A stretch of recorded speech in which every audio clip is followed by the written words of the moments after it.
এইরকম একটা ম্যাগনেটিক পাওয়ারে চলে গেছেন। আকাশের সৌরজগতের সূর্য যেভাবে তার মহাজাগতিক ক্ষমতা দ্বারা ম্যাগনেটিক পাওয়ার দ্বারা মহাবিশ্বকে ঘোরাচ্ছে, ঠিক, এবং সে যার উপর আলো পড়ছে, সে চাঁদের উপর আলো পড়ার সাথে সাথে চাঁদ আলোকিত হচ্ছে, আলোটা চাঁদ সরাই নিয়ে জন্য আমাবস্যা হয়ে যাচ্ছে। যেটা উনি বললেন, প্রধানমন্ত্রীর রুমে যদি কোনো একটা নেতা ঢুইকে 3 মিনিট দরজাটা বন্ধ করে খালি থাকতে পারতো, বেরোয়ার পর সে বিশাল নেতা। সব পলিটিক্যাল লিডারের নেতারা যদি ট্রান্সপারেন্ট হন, এখানে বিরোধ হওয়ার কিছু নাই। কারণ হচ্ছে রবি ঠাকুর আর নজরুল যখন একসাথে বসে, এখানে লড়াই হয় না। কিন্তু রাজ্জাকের সাথে রবি ঠাকুরের বসায় দেন, দেখবেন মারামারি হবে। এই যে সামরিক শাসন দেশে আসছে দুইবার, 111 আসছে, তারপরে যে এই ইউনূস সরকার আসলো, এই দায়টা কার? সবাই আসার আগে তো রাজনীতিবিদরা ক্ষমতায় ছিল নাকি আমার বাবা ছিলেন? যে বাংলাদেশ সরকারের যে এখন যে অবস্থা, কাঠামোগত একেবারে একটা ভিত্তি অর্থে নাই, সাংবিধানিক ভিত্তি নাই, সেটি ঠিক করার আগে জরুরি নাকি নির্বাচনের একটা ডেট দেওয়া জরুরি? আরেকটা কথা বলছেন যে এই সরকারের ভিতরে যারা আছেন তারা হয়তো অনেকেই এই অভ্যুত্থানের যে চেতনা সেটি ধারণ করে না। আমরা সরকারকে যে বিষয়গুলো বলি, যে কোনো ঘটনার জন্য দায় সরকারকে নিতে হয়, কিন্তু আপনাকে প্রথম বিবেচনায় নিতে হবে বাংলাদেশে বর্তমান যে সরকারটা আছে, বাংলাদেশ জন্মের পরে, পৃথিবীর আলাপ বাদ দিলাম, বাংলাদেশ জন্মের পরে এরকম সরকার আপনি বাংলাদেশে দেখছেন কি না? যে একটা সরকার যদি এরকম দুইটা ভাগ করি, এই পাশে হইলো পতিত সরকারের রাষ্ট্রপতি আর এই পাশে হইলো এনটি আওয়ামী লীগ একটা সরকার, এইটা জন্মের পরে দেখছেন আপনারা? দেখেন নাই। তো এই পিকুলিরিটি আপনাকে মাথায় নিতে হবে, যেটা নিয়ে কাজ করতেছে আজকে 11 মাস। 1 নম্বর। 2 নম্বর, আপনি কি দেখছেন আমাদের দেশে সেগুলো ঠিক করছে না কেন? ঠিক করবেন কিভাবে? আপনি যে কোঅপারেশন বললাম না একটু আগে, ইউনূস সরকারকে সবাই কোঅপারেট করতেছে, তাতে সে 11 মাসে তালমাতাল। এটাকে বলে কোন কোঅপারেশন? এক জায়গায় বিরোধিতা করে 15 বছর ক্ষমতায় থাকলো সে, আর আপনারা কোঅপারেশন করে তারা 11 মাস রাখতে পারতেছেন না। আপনাকে বুঝতে হবে এটা কোন কোঅপারেশন। আমার এই মিথ্যা বলার কিছু না, আমি যা বিশ্বাস করি আমি তাই বলছি। কারণ আপনি এটা দেখেন না যে ওই পাশে তো আওয়ামী লীগ রাষ্ট্রপ্রধান আর এই পাশে এনটি আওয়ামী লীগ বসে আছে, আপনি এটা কিভাবে মিলাবেন? 1। 2, আমাদের দেশে শাহাবুদ্দিন সাহেব টেক ওভার করছিল, আমাদের দেশে লতিফুর রহমান নির্বাচন করছে, ওই যে যেটাকে বলে তত্ত্বাবধায়ক সভার 3 মাস 6 মাসে নির্বাচন করে যেটা গেছে, তারা ছিল কোথায়? আসছিল জাস্ট সরকার বলতে যাবো যে সে লোকগুলা চলে গেছে, টোটালটা সাজানো ছিল। আপনি এসে বসেছেন, নির্বাচন দিয়ে চলে গেছেন।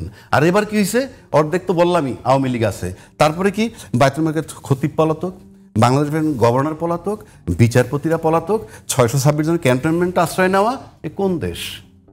আপনি সেই দেশে চট করে চাইতেছেন। আবার এই বেনজির বলেন, আজিজ সাহেব বলেন, বেনজির সাহেব বলে গেছে আমাদের 90% পুলিশ এখনো আওয়ামী লীগের, প্রকাশ্য সেইগুলা। তা আপনি কি করবেন? 16 বছর যারা নিয়োগ দিচ্ছে সেই লোকগুলো আপনি কোথায় বদল করবেন? 1 তলারটা 2 তলায়, 2 তলারটা 7 তলায়, 7 তলারটা 9 তলায়, লোক তো সেই একই। কোথায় আছেন আপনি? আপনি তো সব কিছু কনসিডার করতে হবে। তারপরে আপনি বলেন, এই যে কত কনফিউজিং কথাবার্তা, কত কন্ট্রাডিক্টরি। আলী রিয়াজ বসছেন ঐক্যমত্যের ইয়েতে, উনিকে বিদেশি নাগরিক, এই বিতর্ক আছে। তো বিদেশি নাগরিক যখন চালাইতে পারবে না, বিদেশি নাগরিকের আলোচনায় যাচ্ছেন কেন? ওয়াই আপনি যাচ্ছেন কেন? মেক ইউর সেলফ ডিটারমাইন্ড, আমি যাবো না। আপনি যদি ওইটাই মনে করেন, তাহলে বিদেশি নাগরিক অধীনে যাচ্ছেন কেন? একদিকে বিদেশি নাগরিক বলতেছেন, আবার যাচ্ছেন।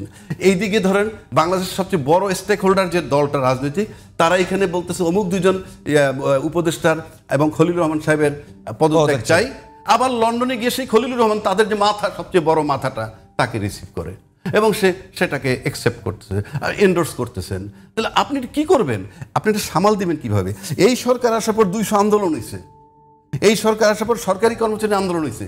কোনো রাজনীতিবিদ মাঠে নেমে বলছে, এই মিয়া এত নির্বাচিত সরকার না, তোমরা কেন তাকে ডিস্টার্ব করছো? একটা নির্বাচন দেওয়ার জন্য সুযোগ দাও। আর তারা আসার পর যে আন্দোলনগুলো করছে, এটা তো এই সরকারের ক্রিয়েশন না, এটা তো আগের দাবি দেওয়া তাদের, নিয়ে আসছে এই সরকারের সময়। আমরা কিন্তু কেউ বলি নেই যে ভাই তোমরা কেউ ডিস্টার্ব করো না, ওনাকে সুস্থ মস্ত কাজ করতে দাও, একটা নির্বাচন দিয়েছ, কেউ বলি নেই। আমরা মুখে আমরা যতই বলি, কোনো রাজনৈতিক দল এটা বলে নাই। হয়তো কি না হয়তো পরের কথা, that would have been a part of cooperation, সেটা আমরা দেখি নাই। তা আপনি সরকার কি করবেন? আপনার ফুল টাইম টালমাটাল করতেছেন। বিচারপতি ভাই একটা কথা বলছে। আচ্ছা, আর একটা জিনিস দেখেন, আপনি বাংলাদেশের ক্ষমতার পালাবদল বহুত হয়েছে না? পালায় গেছে কে? শেখ হাসিনা। সংবিধানকে আপনাকে পারমিশন দেয় যে আপনি ক্ষমতা থেকে চলে যাবেন, আপনি সাংবিধানিক দায়িত্ব বুঝাই দিয়ে যাইতে হবে আপনাকে। আপনি কোথায় গেছেন? সংবিধান তো ডাস্টবিনে ফেলে দিয়ে আপনি চলে গেছেন। আপনার সংবিধান তোমার ডাস্টবিনে, মুক্তিযুদ্ধের চেতনার সহ আপনি চলে গেছেন। আপনি এটা কি করবেন? আপনি সংবিধানের দায়িত্ব ছুঁইরা মেরে চলে গেছেন, এইটার কৈফিয়ত কি? কাকে দায়িত্ব বুঝাই দিয়ে গেছেন? আপনি যে নির্বাচন চান, আমাকে দায়িত্বটা বুঝাই দিছে কে? আমাকে বসাইছে সংবিধান 106 দ্বারায় সুপ্রিম কোর্টের ব্যাখ্যা মোতাবেক। তারপরে দয়া করে উনি টাইম দিছেন যে আমি জুন 26-এর মধ্যে চলে যাব।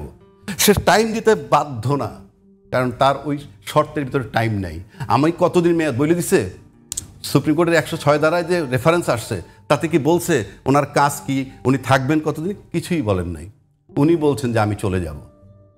আমি এখন মনে করি রাজনৈতিক দলের যে কাজগুলো, সাধারণ মানুষের কথা বলছে একটা, সংবিধান নিয়ে ভাবে না। পৃথিবীর কোনো দেশে সাধারণ লোক সংবিধান নিয়ে ভাবে না। সংবিধান নিয়ে কাজ করে লিমিটেড লোক, হাতে গোনা লোক সংবিধান নিয়ে কাজ করবে, তারপরে সেটা আপনি এক্সিকিউট করবেন। এই যে আপনি আজকে কতদিন ধরে চলতেছে, ইউনূস সাহেব একটা অথর্ব লোক, রাজনীতি বোঝেন না, কিচ্ছু বোঝেন না। রাজনীতির উদ্দেশ্য তো ক্ষমতায় যাওয়া, যারা ভোট চায় তারাও তো ক্ষমতায় যাবে। তারপরে ক্ষমতায় ইউনূস সাহেব চলেই গেছে। রাজনীতি বুঝেন না, উনি ক্ষমতায় গেছেন। আর আপনারা রাজনীতি বুঝেন, তারা তার কাছে নির্বাচন চাচ্ছেন যে নাকি বিদেশি লোক নিয়ে দেশ গঠন করতেছে। সেই বিদেশি লোক মানেন না, তার সাথে আলোচনায় গিয়ে বসতেছেন। মানে আমি ঠিক বুঝি না যে কোন পদের লোক, আমরা কোথায় আসি, এটা আপনার সমাধান কি করবেন? কঠিন পরিস্থিতি। আজকে এতদিন ধরে আলাপ আলোচনা করে ইম্যাচিউরড ইউনূস সাহেব, রাজনীতি বোঝেন না, এনজিও চালান, কিন্তু ম্যাচিউরড রাজনীতিবিদরা গিয়েও তো একটা ঐক্যমত্যে আসতে পারলেন না যে তাড়াতাড়ি এইগুলো সমাধান করে একটা নির্বাচনে আমরা যাই। এখন এই পরিস্থিতি এমন হইতেছে, সবাই যেভাবে ঐক্যমত্যে আসবে কিভাবে? ঐক্যমত্যে আসতে গেলে যে সিচুয়েশন হচ্ছে যে অনেক রাজনৈতিক দল যারা বিভিন্ন সময় ক্ষমতায় আসছে, তাদের ক্ষমতায় যাওয়ার পথটা রুদ্ধ করা হচ্ছে। ইয়েস, এই দায়টা কার? এই যে সামরিক শাসন দেশে আসছে দুইবার, 111 আসছে, তারপরে যে এই ইউনূস সরকার আসলো, এই দায়টা কার? সবাই আসার আগে তো রাজনীতিবিদরা ক্ষমতায় ছিল নাকি আমার বাবা ছিল? রনি ভাই, যদি বলেন যে ভাই কিন্তু একটা কথা বলছে যে ডক্টর ইউনূস বাধ্য না একেবারে নির্বাচনের ডেট দিতে। না, সেটা তো উনি প্রথমেই বলে দিয়েছেন। উনি যখন আসলেন, আসার পর উনি কিন্তু তখন বললেন যে আমাকে আপনারা এনেছেন, একের এয়ারপোর্টে বলেছেন আমার কথা শুনতে হবে। Message is very clear. এবং এখন পর্যন্ত দেখেন আমরা সবাই লাফালাফি করছি, কিন্তু উনি কিন্তু রেসপন্ড করছেন না।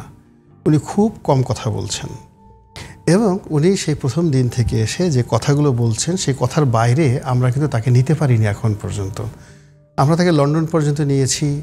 এখন আমরা বলছি যে অনেকে বলছে যে উনি তারেক রহমান সাহেবের সঙ্গে দেখা করে ইজ্জত রক্ষা করেছেন। আবার ওনার পক্ষের যারা লোকজন আছেন তারা বলছেন যে তারেক রহমান সাহেবের সাথে যদি ইউনূস সাহেব দেখা না করতেন তাহলে তারেক রহমান সাহেবের ইজ্জত থাকতো না। তো এগুলো নিয়ে বিতর্ক হচ্ছে, কিন্তু অবাক করার ব্যাপার হলো উনি একটা টু শব্দ করেন নাই। এটা কিন্তু চারটিখানি কথা নয়।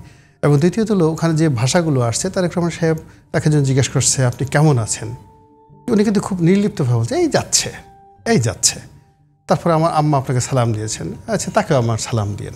তাহলে মানে এই যে বিএনপি যেভাবে বলে যে খুব পাত্তা ঠাত্তা দিয়েছে বা এত কিছু হচ্ছে, কিন্তু ওনার এই দুটো ল্যাঙ্গুয়েজ, তারেক রহমান সাহেব জিজ্ঞেস করছে আপনার শরীর কেমন, উনি বলছে যে এই যাচ্ছে। তারপরে আবার বললো যে আম্মা আপনাকে সালাম দিয়েছেন। তাতে বোঝা গেল যে তার যে সুপ্রিমেসিটা, সেই সুপ্রিমেসিটা তিনি কিন্তু এখন পর্যন্ত ধরে রেখেছেন। 2 নম্বর হলো যে তিনি, তার ক্ষমতার একটা চৌম্বক শক্তি আছে। সেই চৌম্বক শক্তিটা শেখ হাসিনার মতোই, শেখ হাসিনার চাইতেও বেশি আমার কাছে মনে হচ্ছে। তিনি জাগার হাতে আশীর্বাদ দিচ্ছেন, যাকে ফু দিচ্ছেন সেই বিএনপি জামার সব লোকগুলো তার পিছিয়ে পিছিয়ে ঘোরাফেরা করছে। এখন তিনি যদি বলেন আজকে আমি নেতা বানালাম মাহফুজ সাহেবকে, সব লোক মাহফুজের পিছিয়ে ঘুরতেছে। তিনি যদি বলেন যে আজকে আমি তাসনিম জারাকে সেই দলনেতা বানালাম, বিএনপি সব লোক তাসনিম জারার কাছে ঘুরে বেড়াবে।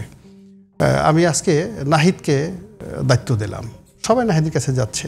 এখন উনি ওনার যে জাদুর কাঠিটা, ওনার এই জাদুর কাঠিটা উনি এটা রিভলভিং রেখেছেন। রিভলভিং রাখার পরে কখনো বদি আলম মজুমদার, কখনো আলী রিয়াজ সাহেব, তারপরে শেষে কখনো সরফরাজ সাহেব, কখনো নাহিদ, কখনো সার্জিস, কখনো মাহফুজ, কখনো আসিফ নজরুল, মানে কখনো রেজওয়ানা, কখনো সেই আফিল সাহেব মানে আকিজ সাহেবের ছেলে যে যাকে বাণিজ্য উপদেষ্টা বানানো হয়েছে, মানে উনি যার হাতেই এই জিনিসটা দিচ্ছেন, কখনো আলিমা মজুমদারের কাছে যে জিনিসটা দিচ্ছেন, সব মানুষ তার পিছনে পঙ্গপালের মতো পাওয়ারফুল হয়ে যাচ্ছে। না তার পিছনে সবাই ঘুরছে, কেউ প্রশ্ন করছে না। মানে রাজ্জাকি ভাই যেটা বললেন যে মূল ব্যাপার হলো গণতন্ত্রের মেন জিনিস হলো প্রশ্ন করা। এখন কেউ তো ওনার নেতৃত্বটাকে, ওনাকে তো দূরের কথা, উনি তো আকাশের চাঁদ। এটা দ্বারা বোঝাতে চাচ্ছি যে ডক্টর মোহাম্মদ ইউনূস এখন এইরকম একটা ম্যাগনেটিক পাওয়ারে চলে গেছেন। আকাশের সৌরজগতের সূর্য যেভাবে তার মহাজাগতিক ক্ষমতা দ্বারা, ম্যাগনেটিক পাওয়ার দ্বারা মহাবিশ্বকে ঘোরাচ্ছে, ঠিক, এবং সে যার উপর আলো পড়ছে, সে চাঁদের উপর আলো পড়ার সাথে সাথে চাঁদ আলোকিত হচ্ছে, আলোটা চাঁদ ছড়াই নিয়ে জন্য আমাবস্যা হয়ে যাচ্ছে। ধন্যবাদ। ইউনূস সাহেবেরও একই অবস্থা, ওই পর্যায়ে আছে। একদম শেষ দিকে আর রেজ্জাকি ভাই আপনার টাইম 2 মিনিট, আপনি বলেন। দিস ইজ নাথিং নিউ যেটা উনি বললেন। আমরা দেখছি যে বিগত প্রধানমন্ত্রী যারা যখন ছিলেন, সে যার দিকে একটু ভালো করে নেক দৃষ্টি দিয়ে তাকাইতো, 5টা কথা বলতো, তোর পিছনে সবাই ঘুরতো। প্রধানমন্ত্রীর রুমে যদি কোনো একটা নেতা ঢুইকে 3 মিনিট দরজাটা বন্ধ করে খালি থাকতে পারতো, বেরোয়ার পর সে বিশাল নেতা। দিস ইজ নাথিং নিউজ, কারণ যে বস সে যার দিকে সুদৃষ্টি দিবে সবাই তার দিকে তাকাবে। এখন আসলে আপনি জুলাইয়ের একটা আন্দোলনের কথা বলছেন, ওই যে প্রশ্নটা আনছিলেন, জুলাই ধারণ করে কিনা বা জুলাই ধারণ নিয়ে অনেক কথা আসছে। আমি জুলাই আন্দোলনটাকে বিপ্লবও বলি না, অভ্যুত্থানও বলি না, কথার কথা বলছি তর্কের খাতিরে। অভ্যুত্থান তো বটেই। জুলাই আন্দোলনটা ছিল কিচ্ছু না, সিম্পলি একটা মব দিয়ে মব দমন করা। এটা কিরকম? হ্যাঁ, মব কি নিয়মের বাইরে করবেন, আইনের বাইরে করবেন। আন্দোলন কিন্তু আইনের বাইরে, আইন কিন্তু, আন্দোলন কিন্তু সংবিধান মানে না। এই যে ছাত্র জনতা মাঠে নামছে, আন্দোলন, গুলি খাইছে, এইটা করছে সেইটা করছে, সরকারও গুলি মারছে তো। সংবিধান কোথায় ছিল? হ্যাঁ, সংবিধান কোথায় ছিল? সংবিধান কোথায় ছিল? কোনো আইন ছিল না। এই তো মার্ডার হইতেছে, কোনো সুমোটো রুল হইছে হাইকোর্ট থেকে, এই মার্ডার হয়েছে, রুল দেই, হয় নাই। তার মানে এটা কি মব? আপনি যখন আইনটা নিজের হাতে, অর্থাৎ এই সরকারকে সরাইতে হবে, কোনো ইলেকশন দিয়ে সরাইতে পারে নাই, সব ইলেকশন কারচুপির ইলেকশন, এই যে করছে এটা মব। এই মব দিয়ে কোন মব দমন করছে আমি বলে দিচ্ছি। আয়নাগর ছিল মব। আইন বলে না আয়নাগর থাকবে, আইন বলে না বিচার বহিত হত্যা করবা, আইন বলে না শাপলা চত্বরে লোক মারবা, আইন বলে না অপারেশন ডালবাতে নামে 57টা আর্মি অফিসার মারা যাবে এবং ঝাঁপাইয়া পড়বে না আর্মি, এটা আইন বলে না। সুতরাং ওগুলো ছিল সব মব। সাংবিধানিক মব ছিল বাংলাদেশে, কি জানেন? নুরুলুদাল গেলায় জুতার মালা দিছে, সবাই বলে এটা মব। ইয়েস, আমি এগ্রি করি, এটা করা ঠিক হয় নাই। কিন্তু উনি যখন এই যে সন্ধ্যাবেলায় ঘোষণা দিচ্ছে যে এই পাশ করছে, ওটা সাংবিধানিক মব। এস আলমের টাকা লুট করা ব্যাংক থেকে উইদাউট এনি কৈফিয়ত, কোনো কিছু মর্টগেজ না দিয়ে, অর্থনৈতিক মব। সুতরাং ওই মবগুলাকে দূর করার জন্য জুলাইয়ের যে মব, সেই মবটা ছিল, যেই মব মানুষ জনতা রিসিভ করে, সেটা ন্যায় বিচার। সুতরাং জুলাইয়ের আন্দোলনটা ছিল একটা মব নামে ন্যায় বিচার। মব জাস্টিস বলতে বুঝে ওইটা জাস্টিস। কিন্তু মবের পর হাসিনা পালাইয়া গেল, কিন্তু তারপর তার 32 নম্বরের বাড়ি ভাঙাটা মব না, ন্যায় বিচার না, ওটা অন্যায়। মব জাস্টিস না, ওটা মব জাস্টিস না, ওটা পিওর মব। কিন্তু অভ্যুত্থানটা যে করছে, হাসিনা পালাই যেতে বাধ্য করছে হাসিনাকে, ওইটা ছিল মব, যে মব জাস্টিস, জনগণ যেহেতু রিসিভ করছে।